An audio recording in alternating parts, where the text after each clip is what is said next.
What's going on, YouTube? It's James with ChiHammer Fantasy Battle Reports, and so I have 3 battle reports actually in the bank right now. I have to record them and go over them, but I really wanted to do this video before I did the battle reports. Now, I actually had an okay time with the games. It was a 3,000 point tournament, which is pretty small.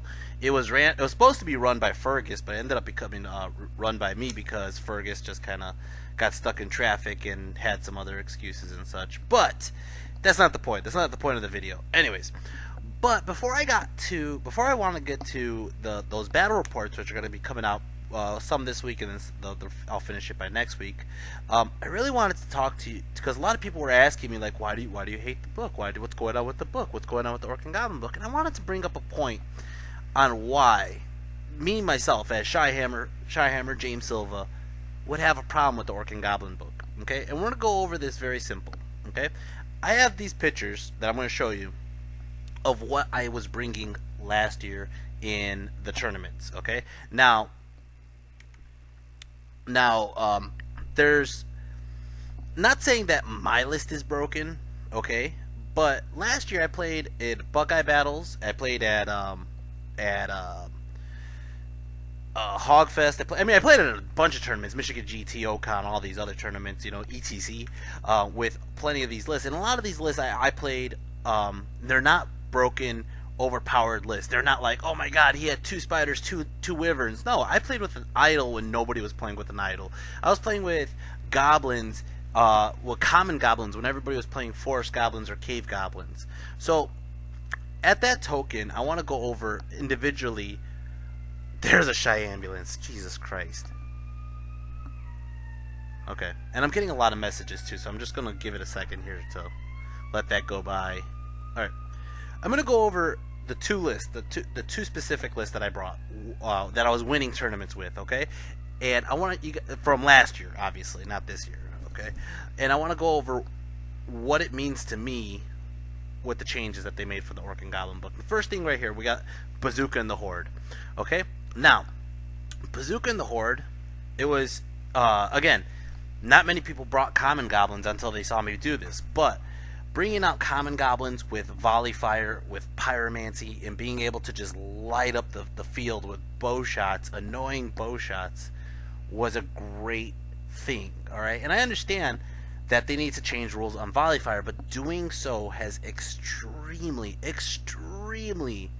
nerfed this unit. This unit has lost its potential. Not only that, but with the new Horde rules meaning you can't count ranks, this unit in combat res has lost its giant punch. Its giant punch. I mean, this is the reason I love this unit so much. This unit was like my best unit, okay? My best unit was because of combat res.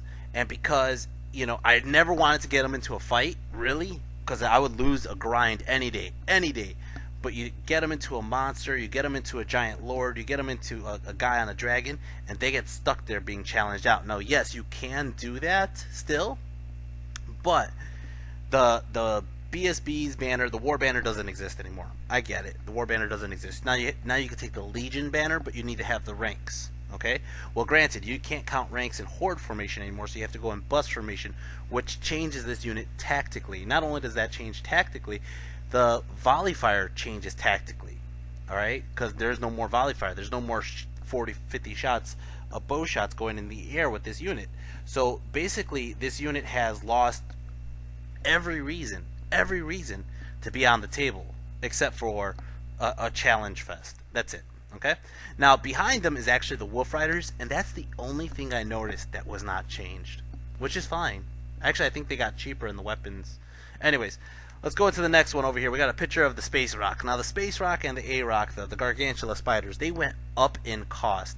And the other thing I still haven't figured out, which nobody has given me an answer to, is why they're limited to only 1 web launcher per as many spiders you could bring, because apparently 2 web launchers is broken, I think. I don't know, but yeah, it's mind-boggling to me. It's mind-boggling to me that originally when 9th Age came out, they lowered the cost of how much a Gargantula was from the other game that shall not be named to this one, and I was like, wow, and it gave us incentive. We're like, yes, you can bring more toys and blah blah blah, and all of a sudden, every edition afterwards, it's been going up in price, up in price, up in price, up in price, and I think now it's actually equal to more than it used to be in that other game. And it's not like it changed anything about it to make it better with the point cost. They just decided it's a better idea to create a bigger point cost, which actually creates another issue with in this list that I was playing last year. I was playing 2 spiders and an idol. You can't do that anymore. There's not enough points because of the point increase. It is chopped how much it's chopped the amount of monsters you can bring. All right, over here. Now, I know this is a very blurry picture for a lot of people because there's so much going on in my base, but the K-Pack. The K-Pack is a unit that has... Okay, first off, for some stupid reason, they lowered the amount of goblins on top from 3 to 2. Like, honestly, what does it matter if there was one more goblin attacking? There's strength 3. I mean, at best, strength 4 with a charge, okay? Now, they didn't technically nerf any of their power. They still have the strength 5 impact hits. I believe so, if I'm reading it right. I haven't really read it, to be honest. But the major change here is that the starting position from counter thrust and the other scenarios, the deployment, is further away. So now you cannot do a turn 1 WOG charge. And since there's no turn 1 WOG charge, it really changes the potential threat that this unit had. And again, it's creating a unit that's a little bit less usable. You know what I mean? Now the Savage Orcs on the bottom, I actually used to just bring them as an extra bonus to my army. They weren't ever a vital centerpiece or anything like that. It never was for me in this last edition that was being played, but they're there as well. They actually, okay, so they lost, Frenzy has lost its extra attack, but Battle Focus gives them more hits, you know, and I actually am okay with that. That's actually a decent change, especially since you don't have to do the forced overrun anymore. Okay, so over here we have the Idol of Gork, or the Great Green Idol, or Crom, if you guys remember, and Zod. Let's go over Crom first. I made a whole video, I made a whole series of videos about how to change things for the better. And it's like they heard one thing and only stuck to the one thing. They only stuck to the one thing, and it's so stupid that the idol went from having +1 to wound and devastating charge to any units that were around him. So goblins, especially when you have 3 goblins on a chariot or 8 goblins on a spider or anything else that's going into a fight with him, could get a shit ton of more attacks. Now they get plus weapon skill, +2 weapon skill, offensive. You know, and a lot of people are like, oh yeah, but that could be really good with Iron Orcs and Savage Orcs. Not really. You're still hitting on 3s, maybe 2s. I don't even think you get enough for 2s. But the point being is I don't understand how they thought that was better. Somebody tried to argue with me that the only reason I brought Crom was for the crush attack, and he still has the crush attack, and now he has a 5-up board because he's supernal. I'm glad that he's supernal, but I really doubt anybody's gonna bring him. I really doubt it. And for some reason, they lowered the cost and they upped the cost again. For some reason, somebody thinks that it's a good idea to keep his point cost extremely high when he's a shitty monster. He is a shitty monster. Okay? He was a shitty monster before. Okay? He's only weapon skill 2.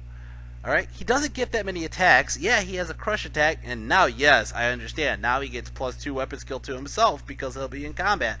But let's be freaking honest. Let's be honest here, guys. I mean, the crush attack is only going to hit maybe 50% of the time or 30% of the time, okay? But besides that, yes, he's a T8 monster with a ward save. But, okay, his ability should have been a buff monster. It shouldn't be a weak buff. Like, I mean, honestly, I have a better chance of getting plus weapon skill with a freaking whatchamacallit, a wizard herd spell than getting him in combat in the right scenario. You know, he should have been just a monster that gave devastating charge or +1 to wound whenever he's just around. You know, I used to love it when he had hatred, and I also believe that what I said before on my other video, where if you just gave him bound spells to have as, you know, as similar to the frost mammoth and there's some other monsters that have bound spells. I think it's not that hard to ask. It's a freaking statue, an idol that inspires the orcs to be killy, you know, and +2 weapon skill to me isn't much for killiness. It really doesn't. It doesn't speak that volume, and it's not worth the point cost. And you will not see me bring him on the table. The only time you will ever see me bring him on the table is for a unit filler, and that's the truth. All right. As for Zod, they took away pretty much all the opportunities for you to get a 1-up, 4-up character. They took away the Bluffer's Helm, which is fine. I mean, I understand that there was an abuse of the Bluffer's Helm system, and I get that. I totally get that. I can see that from a mile away, okay? But let's go over a bunch of builds that I had with Zod. Number 1 is a Divine Icon. Well, now you don't get a Divine Icon. And the Divine Icon before, it didn't matter which weapon you used, if you used paired weapons or great weapons, because you could, as a weapon master, you could switch on the fly and have divine attacks. All right, now you get Blessed Inscription, but you only get on one weapon. All right, so now you're kind of stuck with whatever you pick. Granted, Blessed Inscription does have the extra bonus of having reroll wounds, which could be good. But there's been plenty of times where Zod fights a monster and he needs that great weapon. He needs to hit a freaking tough 7, tough 6 monster, you know? And if you take it as a great weapon, there's a lot of times where you need paired weapons. So there's just so many different variables on that. Now, not only that, okay, let's go over the other build. This is the one I brought to Hogfest. I brought the Leadership Crown to give +1 leadership, especially for Orcs and Goblins, because Orcs and Goblins has stubborn monsters. They have goblins as characters, or as units, that run away, okay? And that's another thing, too. They took away the unruly leadership, all right, which, again, hurts all the units, okay? But now, if you take the Leadership Crown, which still exists, you lose double the amount from the general. That's just retarded. I mean, seriously, like, are you guys even thinking? Jesus Christ. So now, again, let's just recap real quick. You killed the spiders, or you didn't kill the spiders. You made the spiders less appetizing to take because of the point cost. You made a very shitty idol. You made the Lord, who doesn't have a 1-up, 4-up anymore. If he does take a 4-up, it's going to be a regen, which is going to hurt if you ever fight freaking demons with flame cannons, or even dwarves with flame cannons, or anybody with a damn fucking or a lethal strike, you know. So the 1-up, 4-up is just extremely less appetizing to bring. You could take a 1-up, 5-up, but again, that is still a lot like, I guess, you know. So you killed my general, you killed my monster, you hurt the other monsters, the ones that actually people would bring. You made my chariots basically less effective entirely, basically, by limiting the goblins, limiting the movement on the freaking on the deployment. You destroyed one of my favorite units of the Goblin Horde, alright? And then up here, look at this, and this is still a picture of Pete Reese here. Up here, though, I had the Forest Goblins and the Wizards, okay? So the Forest Goblins, I would have the Banner of Discipline in them because they would run away all the time. If in any practice game I played where I didn't have a banner of discipline in this unit, they would always run away. Well, guess what? You're like, okay, well now you can have the banner of discipline, but you must put your BSB or general in here, or else they could still run and just take a reroll check. Have you tried to roll a leadership check on a goblin ever? Okay, whoever made these rules, have you ever tried it? Because it really is freaking hard, okay, to roll that low. Even with a banner discipline, you could give me 5 banner disciplines in the same fucking unit. They will always run away. All right, they will always run away. And the whole reason was so like freaking wizards didn't blow up the unit with a miscast and cause them to run away. So now I don't even have an effective bunker. Not only that, but this bunker can't see over the other units if another unit is in the way, because the way the line of sight rules work now. So this unit has no use of being a bunker at all in the background. Okay, and then let's go over the magic. Magic. I had pyromancy and witchcraft. I brought pyromancy and witchcraft. I appreciated my list with pyromancy and witchcraft. Well, granted, pyromancy took a big nerf all around. Every freaking army has got nerfed on pyromancy because pyromancy doesn't have armor piercing. Okay, plus you took away a couple of the spells. Now you want to get rid of the remaining play spells, you want to get rid of whatever, you want to give up some flavor. The whole magic system got rebooted, reworked. Okay, I understand. I'm not entirely against that change. Okay, but then on witchcraft, there was specifically a couple spells that you guys know, the guys who watch my videos know how many times I freaking would like laugh my ass off if I got a stupidity spell off. And not only stupidity, but minus leadership. And my opponent had no idea. My opponent brings this Death Star, okay, with freaking 3 dwarf characters and it freaking halves the damage of your impact hits and thunder stomps and whatever, and it's basically I'm freaking fighting him with dirt and water while they're freaking hitting me with metal axes. All right, and the thing is, I could still out combat res them, throw that spell up, and then they're -3 leadership and they have to do that test, and now you're rolling on dice on goblin leadership. All right. And they always caught him off guard, and they're always like, what just happened? And I'm like, and it's -1 leadership per character. Well, guess what? You rip out that spell, and that spell alone, out of my repertoire. Alright? You took that spell away from me. I don't even know who the hell I'm talking to. I'm talking to whoever made the rules. Alright? And you guys think it's a better change? You think it's a better change that the wording on that spell now is your opponent chooses which one he could do. If you ever fight a demon player, he'll never choose. He'll always choose the discipline test because he doesn't have to take a discipline test. He's never gonna panic ever. It's mind-boggling for me. So this whole list that I had last year, this whole entire list, has been pulled apart, has been dissected and ripped apart, and it's like, it's not even an abusive list. It's not like, oh my god, this list is so good. No, it took me fucking like months and months and months and months of practice.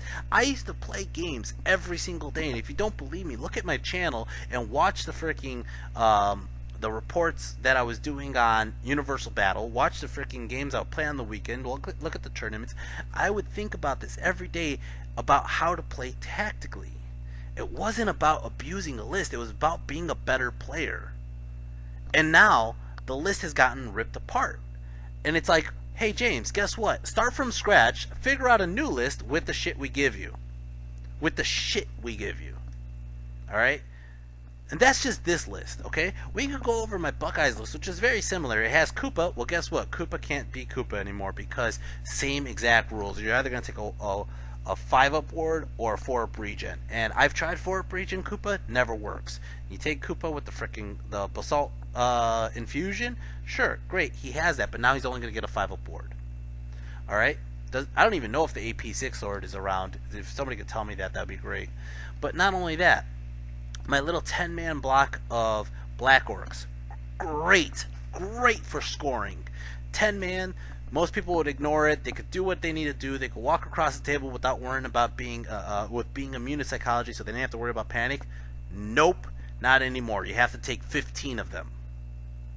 Okay, let's talk about the things that I actually said would be a great improvement for the Orcs and Goblins, like fixing the fact that the Forest Goblins with skirmish rules is a little ridiculous because they have 10 wide to get the maximum use of volley fire or bow shots, right? So you have this massive freaking tray to fit 10 goblins wide in skirmish formation. And I said it would be very simple to fix. Either lower the amount of goblins you need to bring in skirmish, like maybe 15, 14 maybe, because then you would have like 7 wide, which is a lot better than 10 wide, alright? But no, they don't change that at all. I think they actually increase the points of force goblins. You know, and again, at what cost? For what reason? There was no reason to do the changes they did. Okay? Granted, that was just me venting about this. This is honestly just my take on it. I don't like playing a gun line on orcs, okay? The war machines don't appeal to me at all, alright? I used to like having these goblin magic spells with all the tricks and then give them like this powerhouse monster list, but that doesn't really work.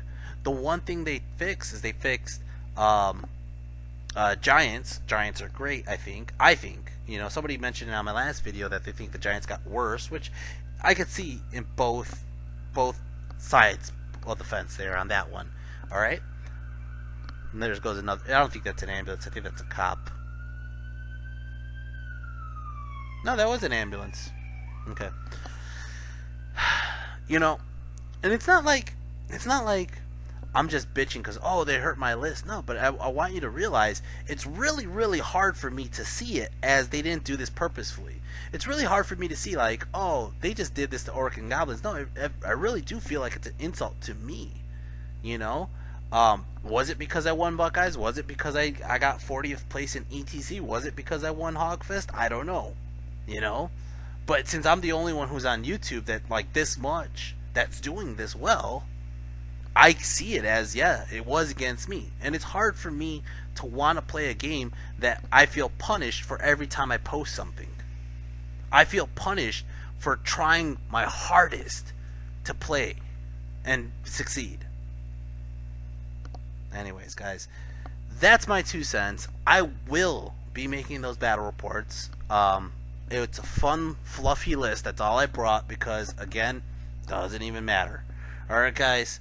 So, sorry, I really need to vent that. I hope you guys got enjoy my battle reports. But yeah, I just wanted to say that. All right, guys, enjoy. I'll be making those battle reports soon. Take care and peace.